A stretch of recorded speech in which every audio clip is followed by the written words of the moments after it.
The gentleman from Minnesota, Mr. Stauber, is recognized for 5 minutes. Thank you very much, Mr. Couvrier. I want to ask you a question. In the IRA funds, there were $500 million to the National Park Service for staffing. They decided to spend $19 million on police. What did they do with the other $481 million? What did they prioritize that money for? Yeah, thank you for your question, sir. Of the IRA funding that you're describing, $29 million was allocated to the park police, which supports the 29 or 19 million? 29 million, sir. Okay. I had 19 million. That's okay. 29 million, that's about 47 officers that were put through basic training, and we'll fund them through 2030. Okay, thank you. I just want to make note, Mr. Chair, that the National Park System Superintendent wished to testify today, but his participation was blocked by the Department of the Interior and the White House. As I look at this situation, I've got some notes here, but my colleagues have kind of changed my direction of questioning. Mr. Couvrier, if you could do it over, what would you do different or better so the safety of the people would be paramount and there was no destruction of U.S. government property? What would you have done better?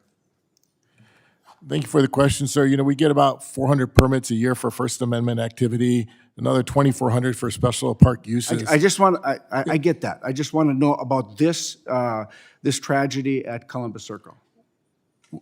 In our planning process, we will seek to rely upon the best available contemporaneous intelligence information, which will drive our planning cycle. We will, as we have and continue to. Did your intelligence work in this particular protest?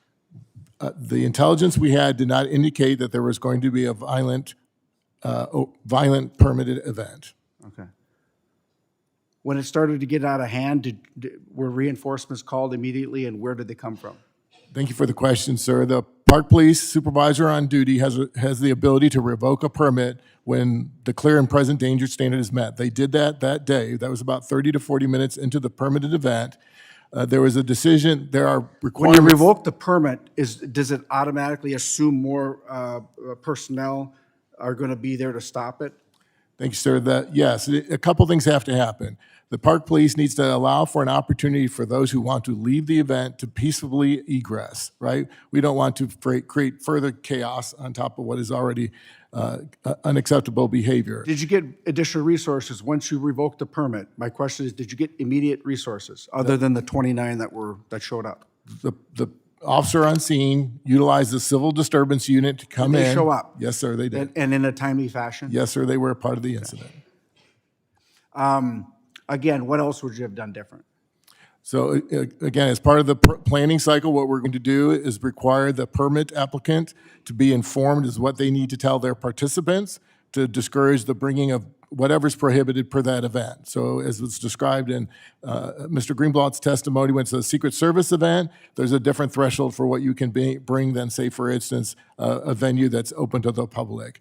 Making sure that... Would you say it was a disgrace what happened that day to the government property and the American flag being taken down and burned? So as a member of the National Park Service who are charged under the Congress's direction is to protect natural and cultural resources, we don't like to see the destruction of any government property. Was it a disgrace that our flag was burned and decimated?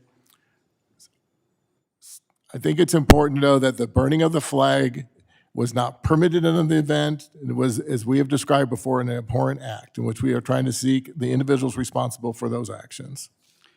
I'm very sorry that you can't answer that question. Very simple question.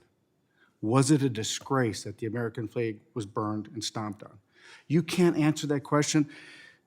I find it very difficult.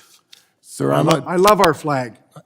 I agree with you, sir. I'm a 26-year law enforcement, and I'm 23 years, and for you not to be able to answer that, sir, it's very disheartening for me.